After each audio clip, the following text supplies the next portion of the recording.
Hey everybody, welcome back to the HomeRecordingMadeEasy.com podcast. My name is David Vignola. Thank you so much for joining me for episode number 16. This week we're going to talk about the top 6 mixing mistakes that I see from my students over the last 5 or 6 years of listening to mixes over and over again. I see the same kind of patterns. In episode 15, we talked about 3 of those 6 mistakes. We're going to talk about the other 3 in part 2 in episode 16. So make sure you give us a 5-star review if you like this podcast and share it with others. And now sit back and get ready for episode number 16, Top 6 Mixing Mistakes, part 2, right here on the HomeRecordingMadeEasy.com podcast.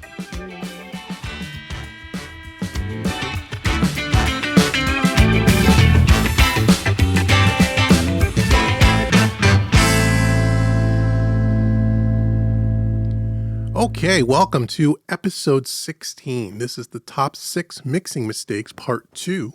Part 1 was back in episode 15 where we talked about 3 of the 6. Today we're going to talk about the other 3. So if you haven't listened to the first 3 mistakes, go back and listen to episode number 15, and you can check those out. Those are really tips that I've kind of shared with you, and kind of mistakes you want to avoid is really a better way to put it. I listen to lots of mixes during the course of a year. I have thousands of students all over the world who buy my training courses. Many of you listening to this are one of those people, and I want to thank you so much for doing that. And when they buy my courses, or if they're members of mixingmadeeasy.net, I get a chance to listen to a lot of mixes, and I hear the same kinds of things over and over and over again. And I always am trying to point these out in the training courses and point these out as part of our monthly coaching call at mixingmadeeasy.net to try to help people, because what you're all trying to do is what we're all trying to do, which is get better at the craft of mixing. So let's talk about problematic mistake number 4. We did 1 through 3 last episode. Number 4 is one thing that I see a lot, and this is not really common, or as far as people don't really talk about it, but I see it quite a bit, which is misaligned tracks. Now, this is a no-brainer.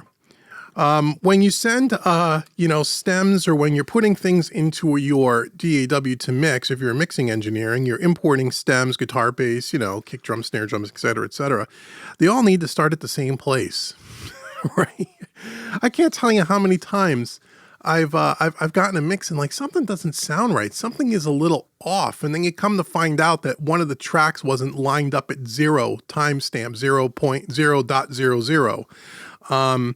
And so they got something that's slightly off time. Now, it could be something very subtle where you really can't even tell, or it's so slight that the beginner may not really hear it. So one of the things you want to make sure, especially too, if you're going to send your tracks to somebody else to mix, which is, you want to make sure that all the tracks line up at the beginning, right? So you want to make sure that everything starts at 0, right? And then it goes to however long the song is. So for example, if a lead vocal does not come in to say 30 seconds into the song, the audio wave file that for that lead vocal in this example should have 30 seconds of silence at the top, okay? And the reason for that is if you just trim all of the audio clips to only where you see audio, the audio wave file in your DAW, what can happen is you don't get things lined up perfectly at the beginning of the song. It's at the timestamp of 0. So again, if you are mixing and importing stuff into your system, make sure that all the tracks are lined up. And if you're exporting and you're sending your tracks to someone to have some work done for you, make sure again that all the tracks line up, everything starts at 0, or you're going to have some weird phasey things kind of happen. Now, you may think, well, gee, that's a no-brainer. You should be able to hear that very easily if something is way out of whack. That's true, but something, for example, if you have, let's say, a drum kit where you have, say, 2 kick tracks and 2 snare tracks, they can only be off 1 or 2 samples possibly, and you wouldn't hear the difference necessarily unless you really looked at the audio waveforms, and they could sound like everything is fine, but there could be some phasing issues there that's really not bringing out the best qualities of that instrument. In this case, as this example, the kick drum, because they can just be off slightly.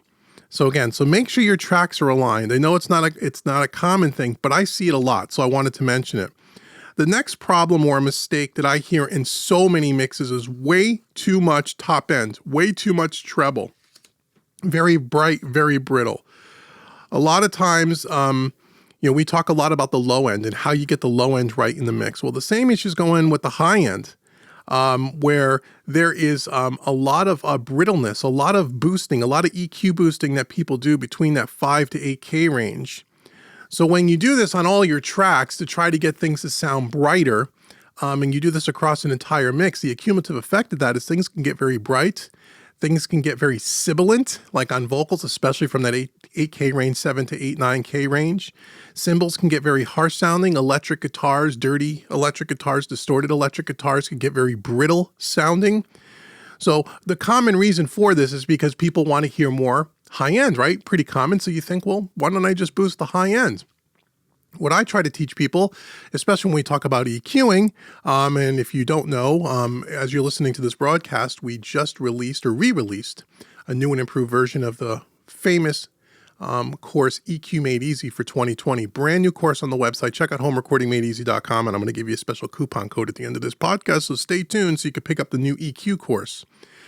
But anyway, you want to boost the top end. You want it to get more bright, more air, more presence. Instead of just boosting the top end on an EQ, before you reach for that EQ and do your boosting, try doing some cutting, particularly in the mid-range.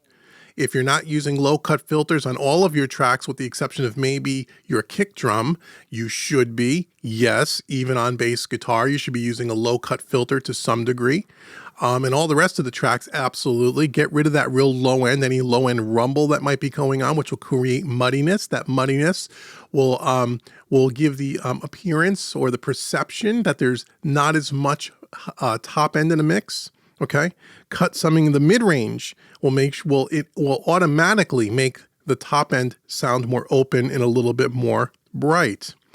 So again, make sure you're not just boosting. If you're looking at your mix and you're opening up all your tracks and every track has an EQ on it and you're boosting from, say, the 3K, 5K range up to 15, 20K, and every single track has a high-end boost on it, that mix is going to probably sound harsh as an accumulative effect. So make sure that you're careful about that. The other thing that causes you to want to boost too much treble or too much high end is when you're mixing at very high volume levels. And I talk about this all the time. Another tip, make sure you mix at lower volume levels. Lower volume levels are going to reduce ear fatigue. When your ears get fatigued, the first thing your ears do to protect themselves, it's a natural thing, everybody's ears does this, is they start to compress, they start to close to protect the inner ear and the eardrum. When that starts to happen as a natural thing and you don't even realize that it's happening, what ends up happening is your perception of the high end becomes less.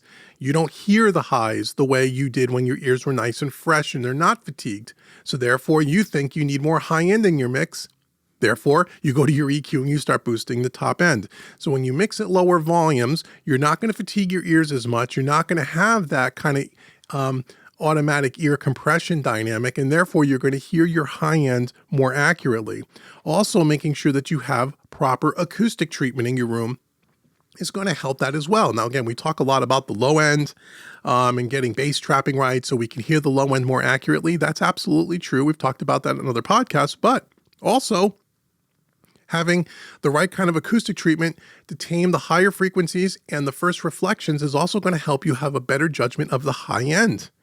Okay, so by adding good acoustic treatment into your room, okay, to get a more accurate sounding room is going to help you with EQ decisions. Therefore, your mix is going to translate more. Making sure that you're cutting the low end where appropriate and the mid-range where appropriate so you get more perception of top end before you boost your high-end EQ. And then lastly, making sure that you're mixing at reasonable, low as possible volume levels to reduce ear fatigue, which will then, therefore, your ears won't compress, and therefore you will have a more accurate sense of what's going on in the top end. So if you do those three things, all before you take an EQ and boost the top end, you're going to have a much more pleasing sounding mix that won't sound harsh. And that doesn't mean that you're not supposed to ever boost the top end. Of course you are. We do it all the time. But we use those other things that I said a few seconds ago as the precursor to just boosting the top end.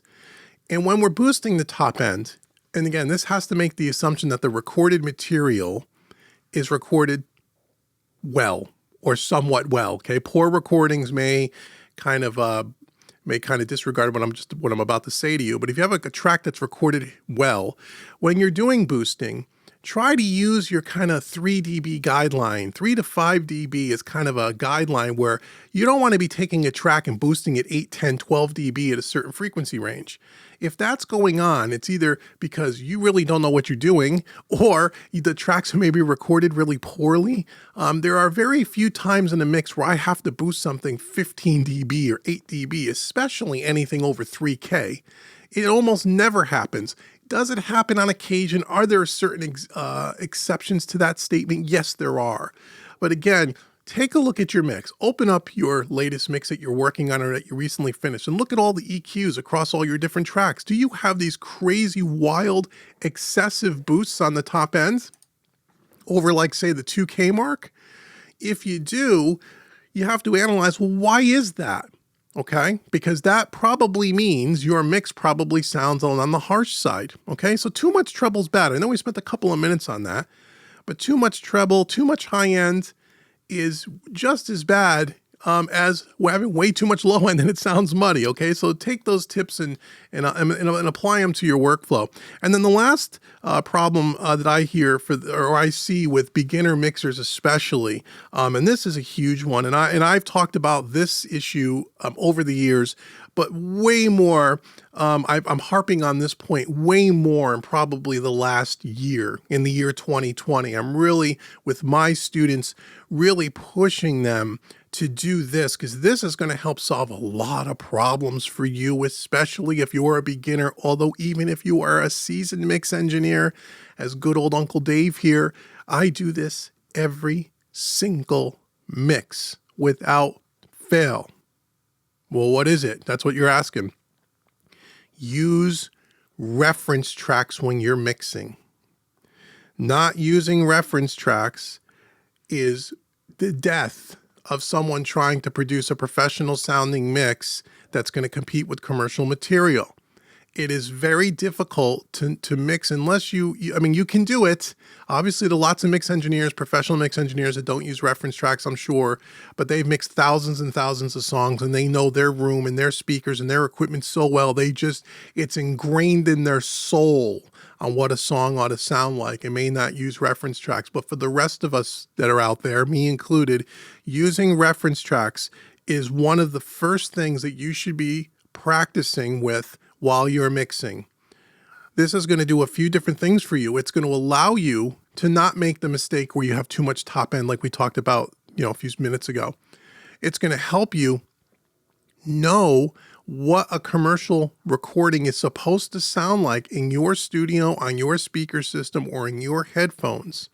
Okay, so for example, if you're mixing a country song, say you're mixing a female country, kind of a pop song, maybe a little on the light rock side, let's say, for example, you in the style of music may be similar to an artist like, let's say, a Taylor Swift. Okay, if I was mixing a song that was kind of Taylor Swift-ish, I would be using her latest song with the same kind of tempo and the same kind of style that reflects the kind of music that I'm mixing. And I would use one of her songs as a reference track. So I know how much low end should be in my reference track in my mix if I want to compete with her latest single that's on the charts. How loud should the vocal be compared to hers? How loud should the guitars be? How bright should the mix be? How warm should the mix be? How loud should the snare drum be? How are things panned? Those kinds of things. Using reference tracks for me is like a roadmap to getting from point A to point B. Point A is the start of the mix. Point B is the destination, the final end of the mix, right? Using a reference track is huge.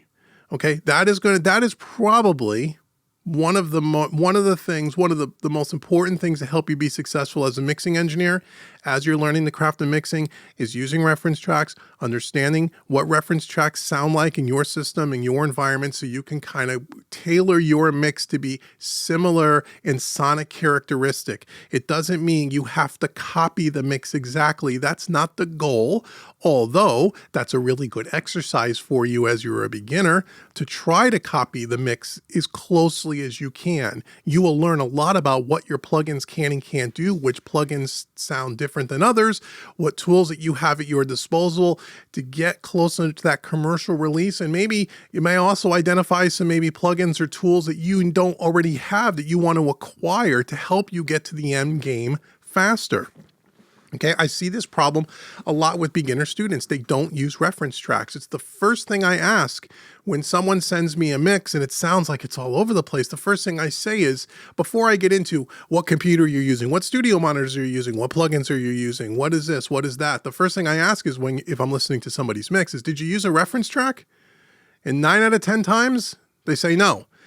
Unless you're a student of mine over at mixingmadeeasy.net, you know by now we use reference tracks, and most of my students there do. But just, other students that purchase courses from Home Recording Made Easy, they send me a mix and it sounds way out of whack. It doesn't even sound close to what a mix ought to sound like.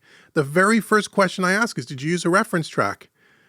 Especially if you're new, and more times than not, people don't. They don't know about this technique, or they just didn't think of it, or it's not something that's come across their radar yet. So what I'm here to do today for people that are listening to this show is use reference tracks. There are lots of reference track plugins to help you easily reference your mix in your DAW. I've done YouTube videos on that. You can check that out. Go to the YouTube channel and search, for Home Recording Made Easy, and just search for reference tracks, and you'll see a few videos that I've done giving you some different tools that you can use to make that process really simple.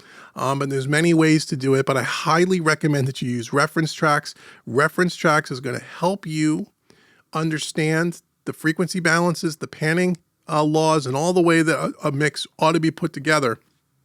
And if you pick the right appropriate reference track for the style of music that you are mixing, you're going to find over time, it's going to be a lot faster for you to get to the end of a mix that sounds really solid, because you're going to start to see patterns. And you're going to start to see that, hey, when I mix country music, you know what? There's not as much reverb on the snare as I thought. And I'm drowning my snare in reverb, for example. And then going forward, you'll make that mental note and you say, you know what? I'm not going to drown the snare and reverb on every mix, because this style of music doesn't require that. It's those kinds of things.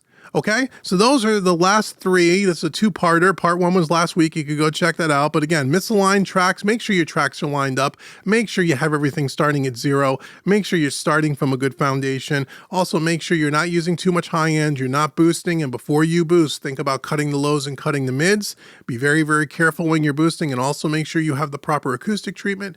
Make sure you're mixing at lower volume so your ears don't get fatigued. And then lastly, use reference tracks every single time you mix. So I hope those 3 tips and problematic things that I see all the time could help you with your next project. So now, thank you so much for listening to me rant on for the last 15 or 16 minutes. I really do appreciate that.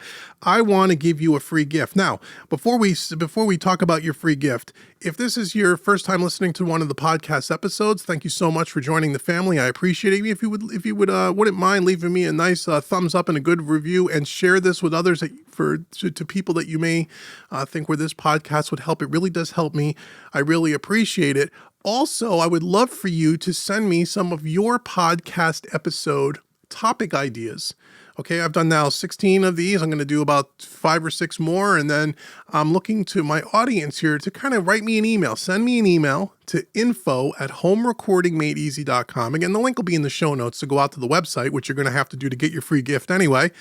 Send me an email. Say, hey, Dave, I heard one of your podcasts. Here's a topic that you may want to try to cover. I'd be interested to hear about this. That would be very helpful to me. I can compile those ideas and I can bring you shows that are really helpful to you, my loyal audience. And I do appreciate that. So make sure you subscribe, give me the thumbs up, send me your topic ideas. Now, I want to give you a free gift. Like I said, I want you to go out to homerecordingmadeeasy.com, and right on the homepage, I want to give you a free mini mixing training course. Say that 3 times fast. A mini mixing training course. You're going to get the audio files along with about a 90-minute video on how I mix the song from start to finish. You can mix the song along with me. It's a lot of fun.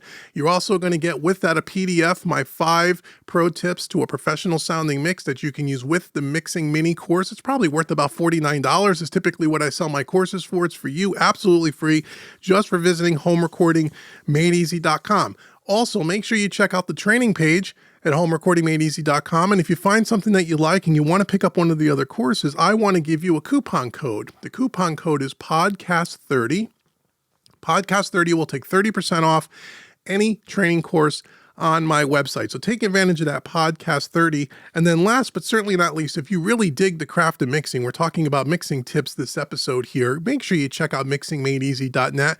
It is the best online education that you can get for mixing music, and I think you'll really enjoy it. Again, check mixingmadeeasy.net out today. And until next week, I've been Dave with homerecordingmadeeasy.com and mixingmadeeasy.net. Thank you so much for listening, and I will hear and see and talk to you next week. Take care, everybody.